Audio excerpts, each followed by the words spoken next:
CM Punk against Daniel Bryan, special guest ref AJ Lee, who doesn't really go by AJ Lee in the company, so I don't know why I keep calling her that. But the championship match I thought was actually uh, more than likely the match of the night. You're damn straight. And I mean, I'm not going to run down exactly what happened in the match and all that kind of stuff, but go ahead and watch it. I mean, I thought it was good. Yeah, it was it was a quality match. Great submission, smash mouth style from both Bryan and Punk. You had a nice little story going on with AJ. With AJ, I'm starting calling her AJ Lee as well. You dick. With AJ, getting injured and then coming back and acting like a complete nut job. No one knew where her, loyalties lied. And this match, I believe this was the match of the night, in my opinion, because the story was there. The quality of the match was amazing. These guys knew how to pace themselves. Literally, when they wanted to do a fast pace, they'll do a fast pace. When they wanted to do a smash mouth pace, they'll do a smash mouth or brawler style. They'll do brawler. Punk and Bryan are a testament to why the WWE should hire indie guys, and they're doing it at the moment. They're hiring tons of indie guys into developmental because they know that these guys can make the company work. So, kudos to both those guys. I really hope the storyline does continue. I hope Cena does not, win his match against Punk on Raw, and that Bryan versus Punk keeps going. But we'll see. What do you think, Dace? Match of the night?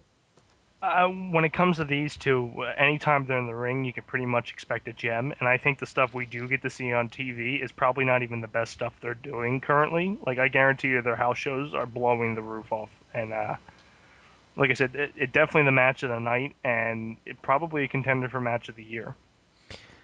I still have down on my awards things for match of the year. I still have, and people are gonna hate me for this in a lot of ways. Uh, Brock against Cena. No, I agree with you on that, but I think Brock versus Cena was also because of the wow factor. Yeah. The build up for that match was fucking amazing. Uh, The That, fact that they took the stance on that match where like Lesnar was destroying Cena throughout that match, see, I and would it contest that looked because it's not really a legit. match. eh, It was a beating.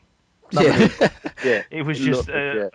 a friggin' bull. They said, Brock, go out. You guys are going to go out there and just have at it. Whereas when it comes to wrestling, I think Yeah. what we saw Sunday is probably a match of the year. If you go for strict like how to tell a story in the ring, wrestling, and move by move basis, this is obviously a much better match like that. But I don't know. It'll all depend. I mean, I got that on my radar as a possible match of the year. But Uh, again, what I look at as well, it's not if you define a match is not just about moves, it's about selling. And I think Cena did an amazing job selling Brock because Because let's. he was really hurt. yeah, but The, not many people can make Cena look like an underdog. You know what I mean? right. Last And year, Brock I did had that. the over the limit Christian against Orton match for my match of the year, and That was a fantastic most match. people had the Punk and Cena, which I thought was massively overrated. But I mean, I would not The be MITV surprised one if was great, but again, if you look at quality, it wasn't that amazing of a match. But if you look at story, if you look at character development, if you look at the way that the match was sold to the fans, yeah, of course it was up there. I'm definitely thinking CM Punk is probably the only threat to the Cena Brock match for match of the year. But I think actually CM Punk is going to have a better match later on in the year that I'm going to end up giving it to. But I did like this a lot. I didn't. I literally creamed my shorts watching this match. I put it on. I paid so much attention to this match. It was literally I was nearly late for my training day because I was watching this match, and I was watching in awe. And I can't say this enough. CM Punk and Daniel Bryan, the best is yet to come. These guys will literally have the company in the palm of their hands years to come. Because I don't believe that John Cena is going to basically be the guy, the company guy, a couple of years down the line. He will take a seat back to these guys. But, and I hope that does happen. And I hope they do get the main event placement that they sorely deserve. Because I didn't like the fact this was number 2 main event on the card when it should have been number 1. Yeah, but no surprises because CM Punk's been playing second fiddle to Cena every pay-per-view this year. Yeah, and I understand why. It's because Vince McMahon. Yeah. At the end of the day, we could all sit there and say, "Oh, the WWE beats to our drum," and it's for the fans. When truthfully, WWE beats the Vince McMahon's drum, and none of that will change until later on. Yep. And you guys got anything else to say about the WWE Championship match? Yeah, quality. And again, I do believe that this storyline we have yet to see the bare bones of it.